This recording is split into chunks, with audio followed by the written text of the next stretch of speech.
हुकूमत के 3 साल मुकम्मल होने को आए।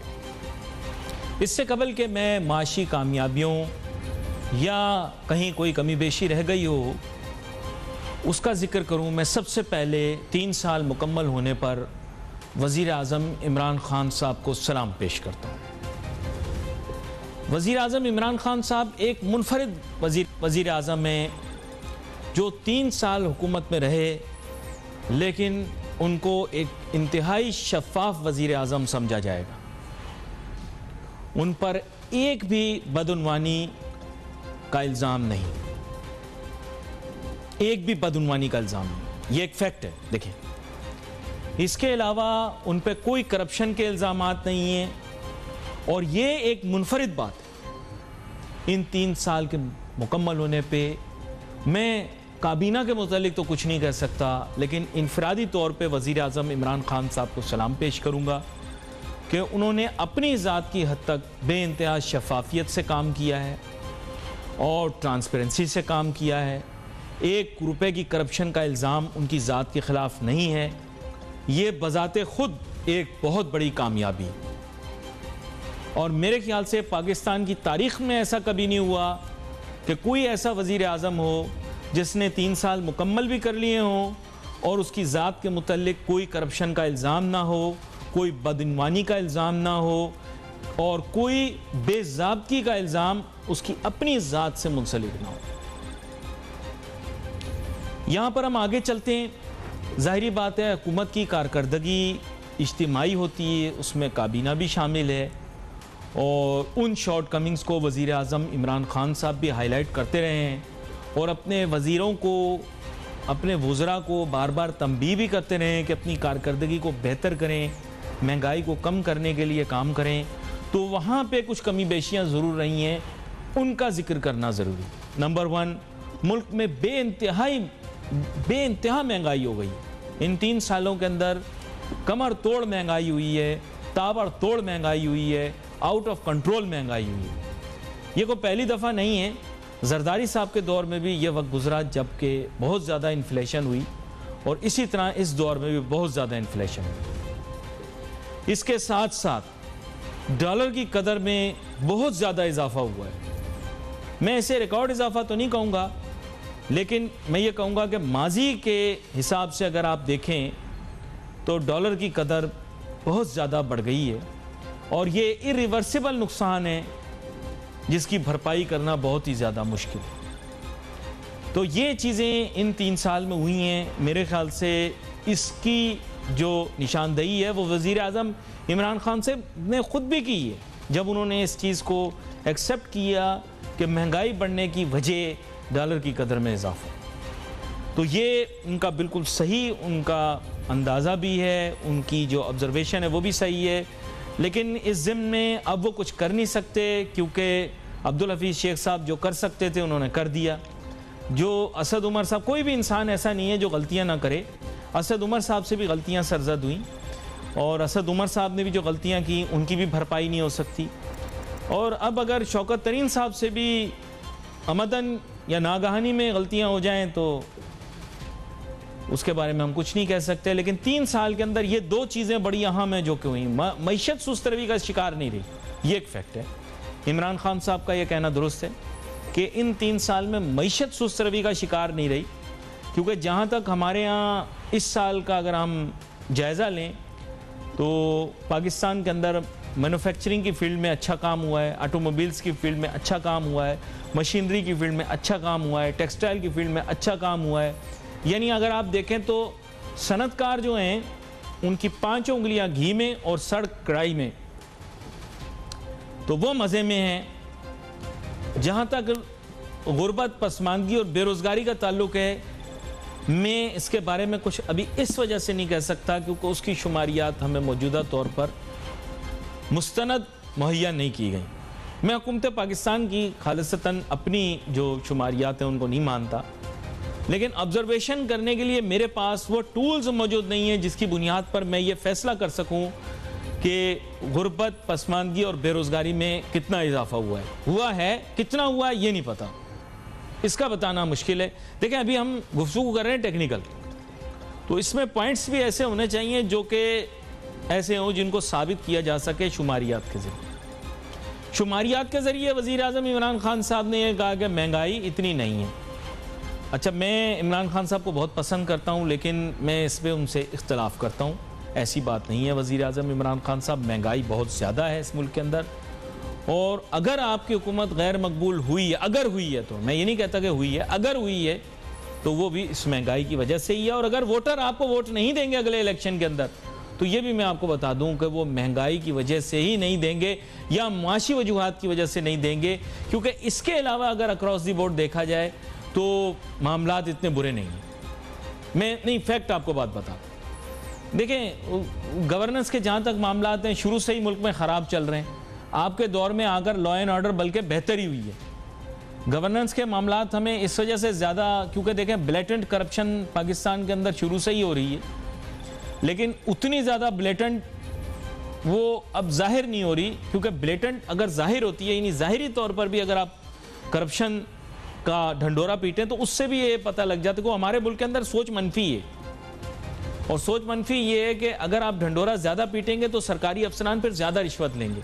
अगर आप ये बोलेंगे ना रिश्वत चल रही है, बहुत रिश्वत चल रही है, तो उससे फिर क्या होगा, सरकारी अफसरान भी अपना रेट बढ़ा देंगे। तो ऐसे हालात नहीं हैं। बिलमुम अगर देखा जाए तो इमरान खान साहब इसके सख्त अगेंस्ट हैं कि करप्शन हो इस मुल्क के, करप्शन के निज़ाम के सख्त अगेंस्ट है। तो इस 3 साल के अंदर मैं ये कह सकता हूँ कि जहाँ तक माशी कारकर्दगी को देखा जाए तो करप्शन को एक तरफ रख देते हैं, क्योंकि उस पर कोई पेशरफ्त इतनी ख़ास कोई दिखाई नहीं दी। I will be very frank, यानी उन लोगों को जो करप्ट थे उनको पकड़ने में उतनी पेशरफ्त नहीं हुई। मौजूदा तौर पर करप्शन कितनी है ये हम अंदाज़ा नहीं लगा सकते, अगली हुकूमत में वो पता लगेगा जिसकी भी होगी। और जहाँ तक ताल्लुक़ रहा माशी तरक्की का, तो मैंने आपको ये बता दिया कि सुस्त रवि का शिकार साबित करने के लिए हमें बहुत वर्किंग करनी पड़ेगी कि मईशत जो है वो सुस्त रवि का शिकार है। ये प्रूव करना बहुत ही मुश्किल है। उसकी वजह यह है कि कोई स्टैट्स या स्टैटिस्टिक्स ऐसे अवेलेबल नहीं है जिनसे ब्लेटेंटली ये कहा जा सके, ओपनली ये कहा जा सके कि मईशत सुस्त रवि का शिकार है। और जो स्टैटिस्टिक्स अवेलेबल हैं वो ये जाहिर करते हैं कि मुल्क में तरक्की हो रही है।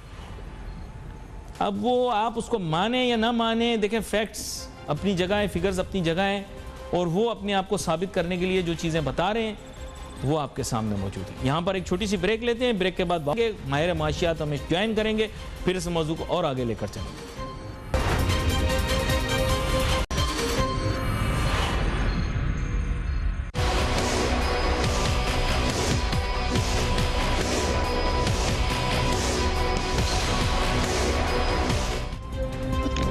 नाज़रीन welcome back after the break.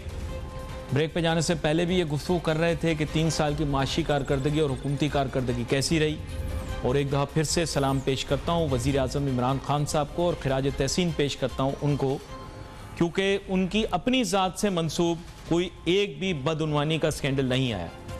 ये अपने आप में एक बहुत बड़ी कामयाबी है कि पाकिस्तान का कोई ऐसा वज़ीर आज़म हो जो कि मुनफरिद हो, उसकी अपनी शख्सियत से मंसूब ना तो कोई मेगा स्कैंडल हो, ना कोई बदउनवानी की बात हो, बल्कि वो दूसरों के मुकाबले में निस्बतन शफाफ तस्वुर किया जाए। ये अपनी ज़ात में ही एक बहुत बड़ी कामयाबी मैं इसको तस्वुर करूँगा, और ये वाकई में वज़ीर आज़म इमरान खान साहब की एक अचीवमेंट है, और ये एक मिसाल कायम की है। उन्होंने बड़े सालों के बाद इस तरह की मिसाल कायम हो पाई है पाकिस्तान के अंदर, जहाँ एक ऐसा वज़ीर आज़म हो जिसने अपने अमल के ज़रिए अपनी ज़ात को कोई माशी फ़ायदा नहीं पहुँचाया हो। मेरे साथ बहुत ही आम मेहमान शामिल गुफ्तगू हैं, जनाब डॉक्टर फ़ारूक सलीम साहब, इनको वेलकम करता हूँ शो में। Thank you. Doctor Farooq Salim साहब, अब जब हुकूमत की 3 साल कारकर्दगी के मुतालिक बात कर रहे हैं तो कुछ फैक्ट्स और फिगर्स आपके सामने प्रेजेंट ज़रूर कर सकता हूँ। फैक्ट्स और फिगर्स को एक तरफ रख के आप समझ लें कि थोड़ी ऑब्जर्वेशन पहले आपके सामने पेश कर दूं, फिर उसके तो आप माहिर हैं स्टैटिस्टिक्स के। एक ये जो मेरे हिसाब से होशरबा महंगाई में इजाफा हुआ है, ये एक हाईलाइट रही है इन 3 सालों की। डॉलर की कदर में बहुत ज़्यादा इजाफा हुआ है। वज़ीर आज़म इमरान खान साहब ने भी इसकी निशानदेही की है कि डॉलर की कदर में इजाफा बुनियादी तौर पर महंगाई की वजह बनी है। तो ये 2 चीज़ें हैं जो कि मेरे सामने हैं। मईशत तो पाकिस्तान की हमेशा से ही सुस्त रवि का शिकार रही है। बेरोज़गारी, पसमानदगी, गुर्बत, बेरोज़गारी, ये तमाम चीज़ें पाकिस्तान का मसला रही हैं। तो लेकिन इनमें बेहतरी किस शोबे में आई है ये तो आप ही हमें बता पाएंगे। बाकी तिजारत और सनत के शोबे से जो भी ताल्लुक़ रखने वाले प्रोग्राम में आते हैं वो तो तारीफ़ें इतनी करते हैं कि मैं ख़ुद हैरान हो जाता हूँ कि वाकई में ये पाकिस्तान के मुतल्लिक बात हो रही है। तो आप भी इसके बारे में अपनी राय दें। अली साहब, मुनासिब होगा 3 साल की बात आप करना चाह रहे हैं।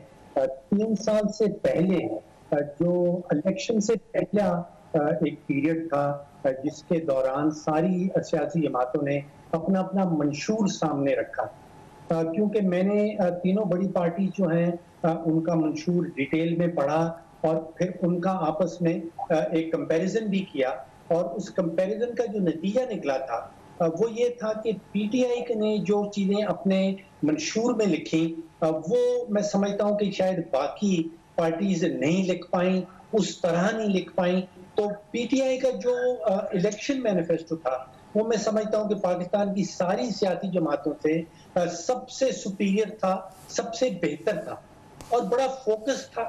उसमें टोटल में कोई 60 या 61 सफ़हात थे, उसमें कोई 650 के करीब जो है वो जुमलात थे और कोई तकरीबन 15,000 अल्फाज थे, और उन 60 पेजेस में माजरत के साथ एक चीज आपसे चाह रहा था लुकमा देना कि उसमें मईशत से जुड़ा जो एक हिस्सा था उसके मुसन्निफ कौन थे या मुदीर कौन थे?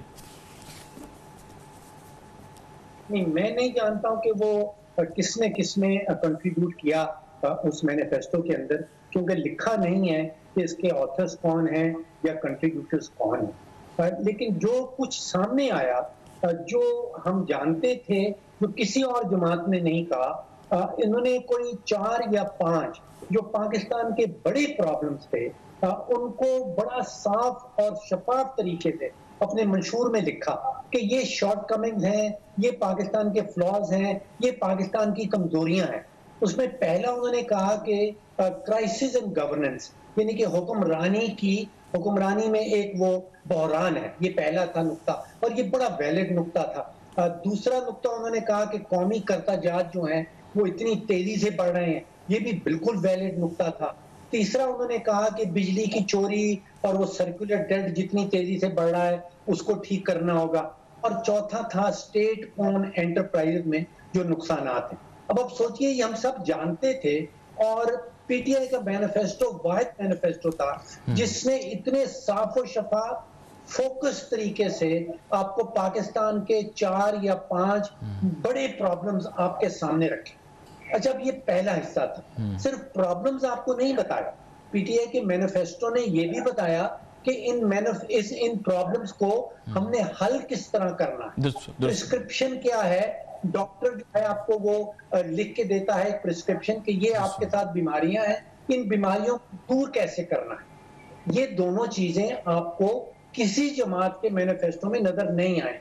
तो वो 4 या 5 तो उन्होंने पाकिस्तान की बीमारियां इतने क्लियर तरीके से, फोकस तरीके से आपको बता दी। अच्छा, ये सर्कुलर डेट का आपने जिक्र किया, मुझे अभी याद आ गया, उसमें तवानाई के शोबे की भी गुफ्तगू हुई थी कि तवानाई के मामलात में तरजीहात या किसको तवानाई के शोबे के अंदर जो है पहले तवानाई मुहैया की जाए, तो वो भी एक हिस्सा था। मैंने कहा याद करा दूं आपको, सर्कुलर डेट का तो था ही था, तवानाई का मौजू भी उसमें उन्होंने एड्रेस किया था। वो तवानाई के मौजू में उन्होंने बिजली चोरी की भी बात की थी अपने मंशूर के अंदर। जी वही मैं चाह रहा था। इम्पोर्टेंट चीज जी, सबसे इम्पोर्टेंट ये है कि उन्होंने इन प्रॉब्लम्स के हल भी बताए। वो हल जो हैं मंशूर के अंदर मौजूद हैं और वो 60 पेजेस या 61 पेजेस। चले नंबर दे देना आप, 3 साल हो गए, अब नंबर दें, आप कितने नंबर देते हैं? हर चीज में नंबर दे दें, जो नुक्ते आपने बयान किए हैं नुक्ता ब नुक्ता नंबर दे दें कि 10 में से इतने नंबर देता हूं, बच्चा पास है या फेल है, दे दें नंबर। मंशूर आपके सामने आ गया। मंशूर में पाकिस्तान की बीमारियां बयान कर दी गई और 4 बद इंतजामी से शुरू कर लेते हैं, माशी बद इंतजामी से शुरू कर लेते हैं। आपने बद इंतजामी का जिक्र किया, हाँ बद इंतजामी से स्टार्ट कर लेते हैं चैप्टर 1। तो बद इंतजामी के मुतालिक कितने नंबर देते हैं आप? निज़ाम अब बेहतर हो गया आपके ख्याल से? निज़ाम बेहतर हो गया तो आप फुल नंबर दे दें। अच्छा, चैप्टर 1 देखिए, अब हम मंशूर आ गया, अब आपके 3 साल हैं जो आपके प्रोग्राम का फोकस है। हाँ, जिसमें चैप्टर 1 आप 2018 कर लें, ठीक है।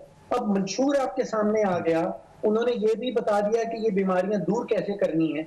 अब जब हुकूमत में आ गए, अब 2018 का साल शुरू हो गया, अगस्त का महीना आ गया। हाँ, अब आप अंदाजा कीजिए कि जो माशी पॉलिसी हमने 2018 में अपनाई थी, वो ये थी कि 200 अरब डॉलर पाकिस्तानियों से लूटा गया, वो स्विस बैंकों में पड़ा है। हाँ। अब अंदाजा कीजिए कि पहले 6 महीने पीटीआई की जब हुकूमत आई, वो अपना सारा मंशूर भूल गए, वो पाकिस्तान की कमजोरियां भूल गए, वो पाकिस्तान की कमजोरियां दूर करने की जो उन्होंने खुद से इलाज बताया था वो भूल गए।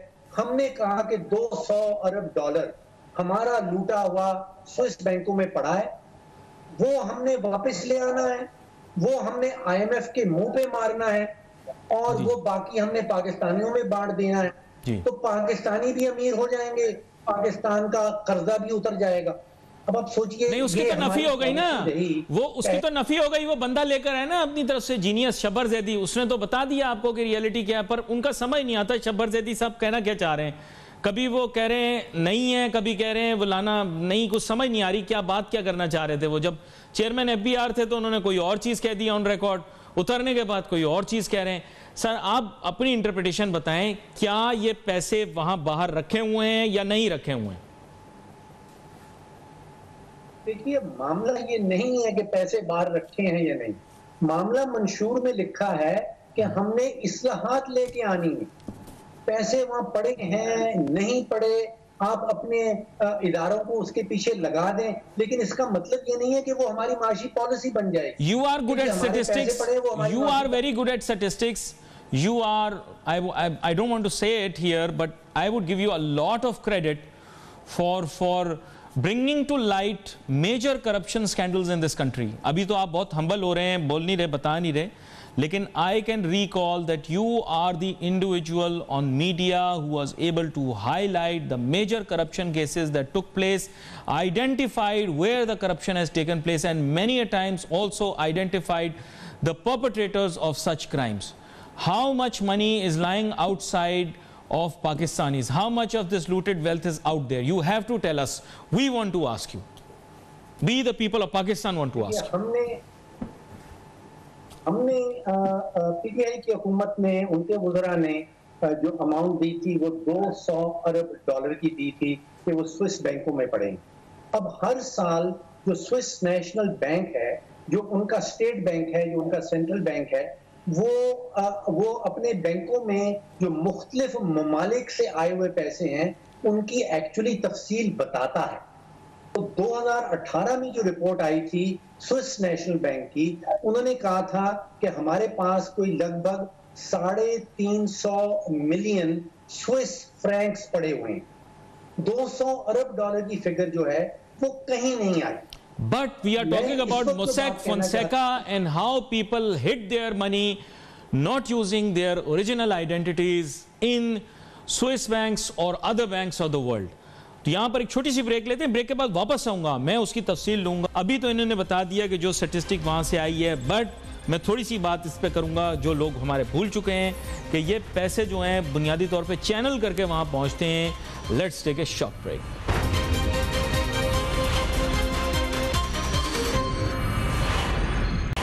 हाथ पर अमल दरामद करवाएं, इनको नंबर कितने देंगे? आप थोड़ा सा डिप्लोमेसी को छोड़ के मुझे बताएं। ये वो लोग हैं जिन्होंने काफ़ी हद तक आपको भी गैर फाल किया जब आप एक बहुत ही अहम किरदार अदा कर रहे थे। काबीना में तो नहीं थे, लेकिन एक अहम किरदार अदा कर रहे थे हुकूमत में। तो आप मुझे बताएं तो स्कोर क्या दूं मैं इसके लिए वजीर आजम इमरान खान को ब्लेम थोड़ी कर सकता हूं। He chose the best team, उन्होंने काम क्या किया ये हमें पूछना है। जी सर, और इसमें अब्दुल हफीज शेख साहब भी शामिल थे। जी जी, ऐसा करें कि ये हम 2 या 3 साल जब कवर कर रहे हैं, 3 साल को कवर कर लें, उससे आखिर में आप मुझसे पूछ लीजिएगा और मैं स्कोर दे दूंगा, बल्कि अवाम जो सुनने वाले हैं खुद ही स्कोर के नतीजे पे पहुंचे। हमने 2018 का साल तकरीबन खत्म कर दिया, ठीक है। 2018 के साल में हमने तो माशी पॉलिसी बना ली कि 200 अरब डॉलर वापस लेके आना है। उसके बाद आपको याद होगा कि वो लंगर खाने कुछ खोले गए और फिर वो बरादराना, वो ब्रदरली कंट्रीज से जो हम पैसे लेके आ रहे थे वो आए। और फिर बीच में आपको याद है कि एक अंडे मुर्गी की स्कीम भी शुरू हुई थी कि हमने जो दही इलाकों में खवातीन हैं वो उनको अंडे मुर्गी सप्लाई करके जो है वो हमने अपनी माशी पॉलिसी स्ट्रेंथन ये देखें, ये विजन तो माओ ज़ेडुंग की विजन, देखें ये तो माओ ज़ेडुंग की विजन है कि छोटे solution, simple solutions for difficult problems. तो इसमें तो आप ब्लेम नहीं कर सकते, ये तो माओ ज़ेडुंग की विजन है, simple solutions for difficult problems. जी, मंशूर में इस्लाहात थी, मंशूर में ये चीज नहीं थी। इस्लाहात हम भूल गए और हमने लंगर खाना खोला और हमने अंडे मुर्गी की स्कीमें लगाई। ये मंशूर में ये नहीं लिखा था। अच्छा, 2019 का साल आप देख लीजिए, दूसरा साल आ गया।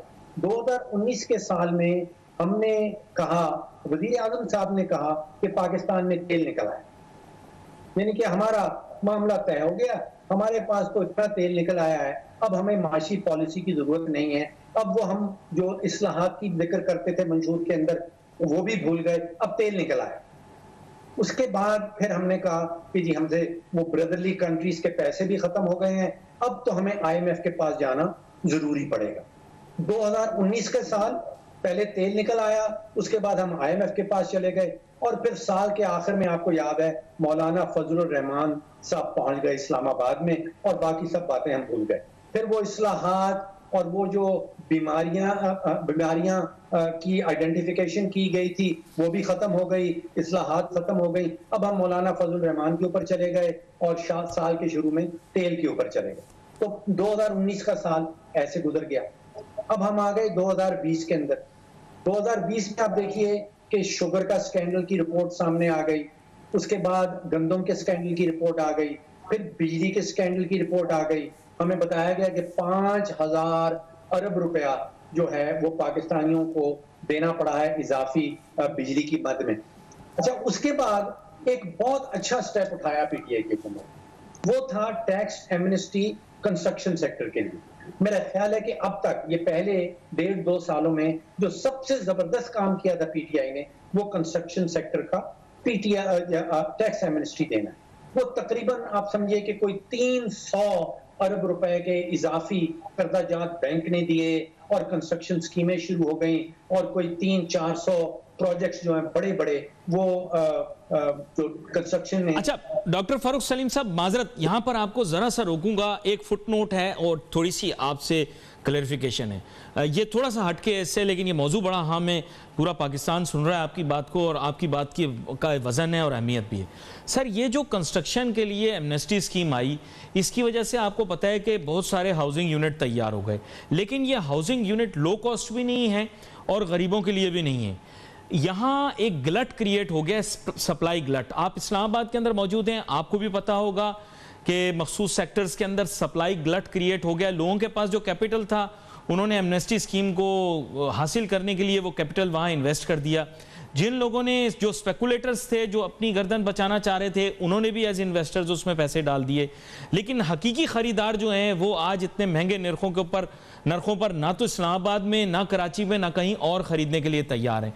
जबकि आपको पता है कि ये बिल्डिंग, अपार्टमेंट्स और घर तैयार हैं, विलास वगैरह, लेकिन इनके ऑक्यूपेंट्स नहीं हैं, सिर्फ इन्वेस्टर्स हैं जिन्होंने पैसे लगा रखे हैं। सर, क्या ये कोई मेजर प्रॉब्लम तो पाकिस्तान की मईशत के लिए क्रिएट नहीं कर सकता? ये इससे कतई नज़र है, आपकी राय लेना यहाँ बहुत ज़रूरी है। जी, कुछ तो हकायक अली साहब जो सामने रख लीजिए। 2020 में ये स्कीम आई थी, अभी तक मेजॉरिटी ऑफ द प्रोजेक्ट जो उसमें रजिस्टर किए गए थे वो तैयार नहीं हुए।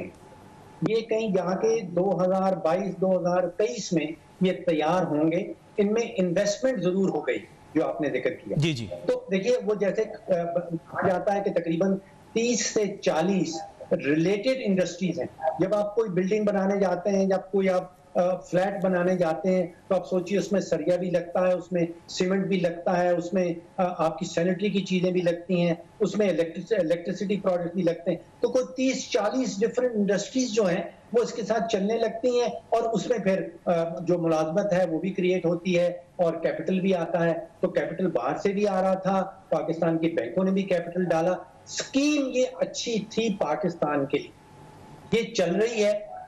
IMF ने इसके ऊपर ऑब्जेक्शंस भी उठाई और अब ये जून 30 को ये स्कीम जो है, मैं समझता हूँ कि हुकूमत ने इसकी एक्सटेंशन का जो है वो ऐलान नहीं किया, तो ये खत्म हो चुकी है जून 30 को। लेकिन ये एक अच्छा एडिशन, एक अच्छा स्टेप था, एक ठोस माशी स्टेप था जो PTI की हुकूमत ने उठाया था। उसी दौरान आप देख लीजिए 2020 में एक रोशन डिजिटल अकाउंट्स के नाम से हुकूमत ने एक स्कीम शुरू की थी। अब वो उनकी रूह तो ये है कि इजाफी कर्जा जात है, बाहर से पैसे आ रहे हैं, लेकिन हुकूमत पाकिस्तान की किताबों में वो कर्जा जात हैं, वो कामयाब हुई है। और वो इस हवाले से हुई है कि आज तकरीबन $2 बिलियन पाकिस्तान के बाहर से पाकिस्तान में आए हैं रोशन डिजिटल अकाउंट की स्कीम की मद में। But that's a paltry amount. देखें, from an economic perspective that's a paltry amount, that's peanuts. I'll be very frank, sorry, I cannot really say कि it's a major amount. I think it's peanuts. जी।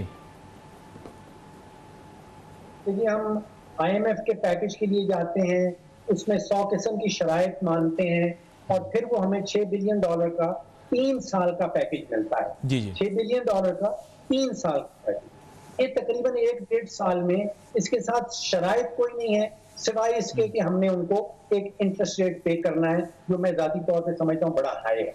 तो $2 billion आया पाकिस्तान के अंदर रोशन digital scheme में। मैं इसलिए कहता हूँ कि टैक्स एमनेस्टी स्कीम और रोशन डिजिटल स्कीम ये दो चीजें हैं। और तीसरा जो एहसास प्रोग्राम है हुकूमत का, देखिए एहसास प्रोग्राम गुर्बत है पाकिस्तान में, आपने उसका जिक्र किया। पाकिस्तान में अभी जो रिपोर्ट आई है United states department of agriculture की, फूड इनसिक्योरिटी बहुत ज्यादा है। इसका जो तोड़ था वो एहसास प्रोग्राम था और तकरीबन 260 अरब रुपए की अमाउंट जो है वो गुरबा में बांटी गई। तकरीबन आप सोचिए कि कोई 1 से 1.5 करोड़ जो पाकिस्तानी है उनमें ये पैसा बटा।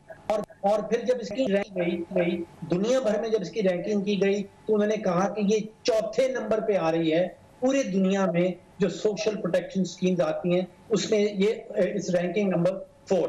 तो ये 3 बड़ी चीजें हैं PTI की जो कि 3 साल में हमें नजर आई। आपकी कंस्ट्रक्शन एमनेस्टी, रोशन डिजिटल अकाउंट, वक्त खत्म हो रहा है, स्कोर देना पड़ेगा। अब वक्त खत्म हो रहा है, स्कोर देना पड़ेगा। क्यूमुलेटिव दे दें आप GPA, जैसे आप यूनिवर्सिटी में पढ़ते भी रहे हैं, पढ़ाते भी रहे हैं, तो या तो आप क्यूमुलेटिव GPA दे दें या फिर अलग-अलग नुक्ता ब नुक्ता दे दें। जल्दी से बस सम अप करना है जी। दो अलग-अलग। देखिए, जो हुकूमत ने माशी कारकर्दगी ऑन द ग्राउंड की, उसमें तो 10 में से 2 या 3 से ज्यादा नंबर इनको नहीं मिल सकते। जो 3 मैंने आपसे जिक्र कर दिए, आप उनको 3 गिन लीजिए। उसके अलावा जो हुकूमत ने ट्विटर के ऊपर और सोशल मीडिया में जो कुछ कमालात दिखाए, उसमें आप कम से कम 10 में से 8 नंबर हुकूमत को जरूर चाहते हैं। अच्छा। जो उन्होंने इंप्रेशन क्रिएट किया लोगों के अंदर। अच्छा, इंप्रेशन मैं के 8 समझता हूं कि नंबर। इन्होंने बहुत जबरदस्त इंप्रेशन सोशल मीडिया के 8-10 में से एक्चुअल कारकर्दगी जो है वो 2 या 3-10 ये ज्यादती हो गई, ये ज्यादती हो गई। पहले आप आसमान पे लेकर गए, फिर आप नीचे ले सर, ये थोड़ी ज्यादती हो गई। चलो खैर, एनीवे डॉक्टर फारूक सलीम साहब को हमने कहा था कि स्कोर दें, तो अब उनकी जाहिर बात है वो अपनी मर्जी से जो भी चाहें स्कोर दे सकते हैं। नाज़रीन, प्रोग्राम को वक्त खत्म हुआ चाहता है और we wait for message on Facebook. Ali Nasir हमारी टीम को इजाज़त दीजिए। अल्लाह हाफिज़।